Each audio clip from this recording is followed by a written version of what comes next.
Can you imagine flying through the skies tied to a simple lawn chair? Sounds crazy, right? Well, that's exactly what Larry Walters did. A 33-year-old man with a dream as big as his bravery, or his madness. Larry was neither a pilot, nor did he own a hot air balloon, but that didn't stop him.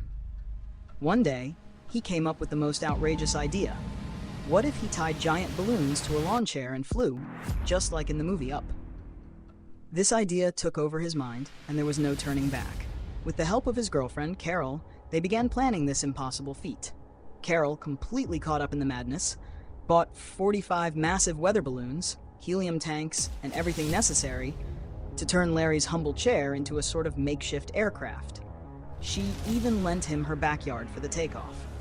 Larry, excited and determined, packed his essentials: a BB gun to control the descent, a soda bottle, a two-way radio to stay in contact, and water jugs for ballast. His friend Ron was ready with a camera to film every second of this adventure.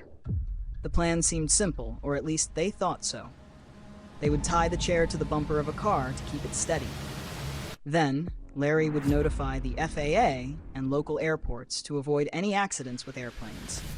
Once he reached a height of 30 meters, his friends would release the rope and the winds would carry him from Santa Monica to the Mojave Desert, over 400 kilometers away. When he arrived, he would shoot some balloons and land gently in the desert, becoming a hero, famous for his ingenuity, the first man to fly with balloons and a lawn chair. But as in every great story, something had to go wrong. Larry sat in his chair without even buckling himself in. Why would he? What could go wrong? But suddenly, boom! A strong gust of wind snapped the rope like it was made of paper. Larry shot up into the sky at an insane speed. His chair was climbing at 1,000 feet per minute, almost the height of the Empire State Building every 60 seconds. Carol and Ron watched from below, their hearts in their throats.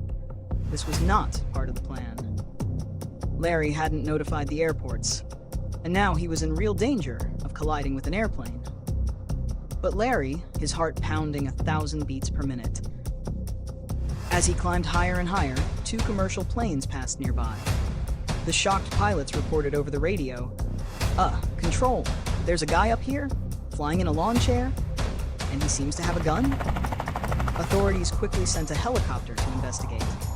Meanwhile, Carol desperately shouted through the radio, "Larry, stop! Come down immediately! This is insane!" But Larry wasn't listening, or maybe he didn't want to listen. The chair kept rising until it reached 16,000 feet, half the altitude of a commercial airplane. Up there, the air was freezing, just 2 degrees 7 degrees. Larry's feet began to go numb, and he struggled to breathe. Oxygen was running out. Death was closing in. He knew he had to act before he passed out. Trembling, he pulled out BB gun and started shooting the balloons. Pop, pop. Each shot was a risk. If the chair tilted too much, he could plummet to his death. Then, disaster struck. The chair wobbled violently, his gun slipped from his hands, falling into the abyss. His only way to control the descent, gone. But fate gave him a small break. He had popped enough balloons for the chair to start descending slowly. But the nightmare wasn't over. As he was coming down, Larry realized he was heading straight toward power lines. No way, he thought. But there was no way to avoid it. Bang! The chair crashed into the wires, causing a massive blackout in the neighborhood below. Amazingly, Larry wasn't electrocuted. With one final jolt, the chair landed about 16 kilometers from where he had taken off. But instead of being welcomed as a hero, the police were waiting for him. They immediately arrested him for violating airspace regulations. Though the charges were later dropped, Larry's story went viral. He was featured on every news channel and earned the nickname Lawn Chair Larry. He was even invited to the David Letterman show, and his stunt inspired the movie Danny Deck Chair. Larry's chair ended up in the Smithsonian Museum, and although his adventure almost cost him his life, he achieved his dream. But Larry's story didn't end there. 10 years after his famous flight, Larry's life took a dark turn. One day, Larry took his own life with a gunshot. Hey! If you enjoyed this, smash that like button and hit subscribe. It helps more than you think. See you in the next one.